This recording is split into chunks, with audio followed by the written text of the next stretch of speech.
আসসালামু আলাইকুম। আশা করছি সবাই ভালো আছেন। আজকে আমি আপনাদের সাথে একটি রেসিপি শেয়ার করব।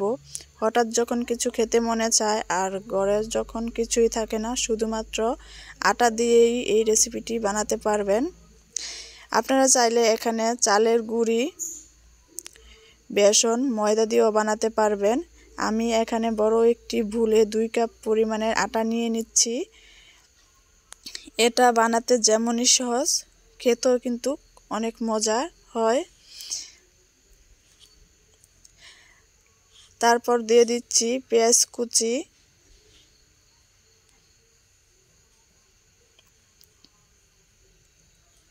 সবজি অনুযায়ী দিয়ে দিচ্ছি আলু।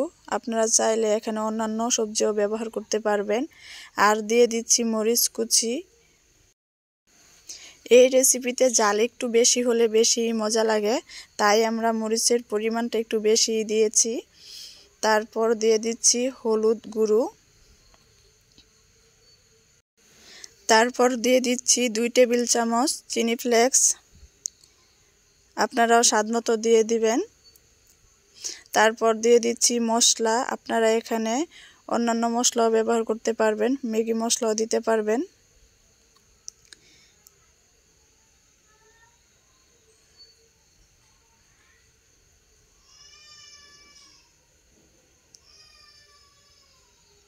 তারপর দিয়ে দিচ্ছি স্বাদমতো লবণ।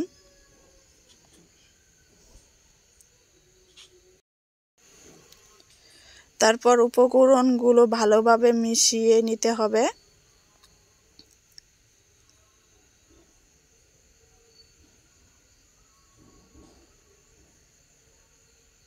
তারপর একটু একটু করে পানি দিতে হবে। এটা বেশি নরম বানাতে পারবেন না, নরম বানালে হবে না। এমনভাবে বানাতে হবে যেন শক্তও না নরমও না।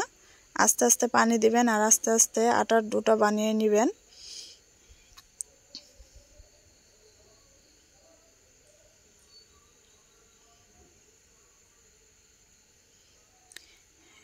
এই যে দেখুন হয়ে গেছে। প্রথমে আমি একটি কড়াইতে তেল দিয়ে নিচ্ছি আর চুলার আঁচটাও মিডিয়াম আঁচে রেখে ভাজতে হবে।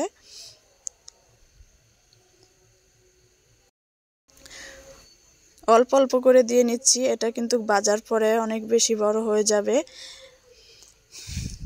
চুলার আঁচটা মিডিয়াম আঁচে রেখে ভেজে নিচ্ছি। একটু হয়ে গেলে তারপর উল্টিয়ে দিতে হবে।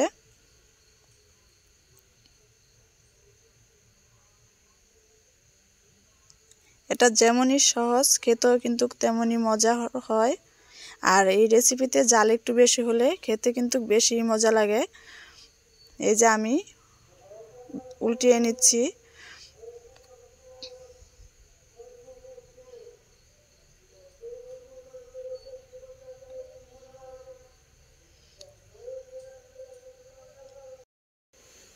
যখন লাল হয়ে যাবে তখন উঠিয়ে নিতে হবে। এই যে দেখুন হয়ে গেছে।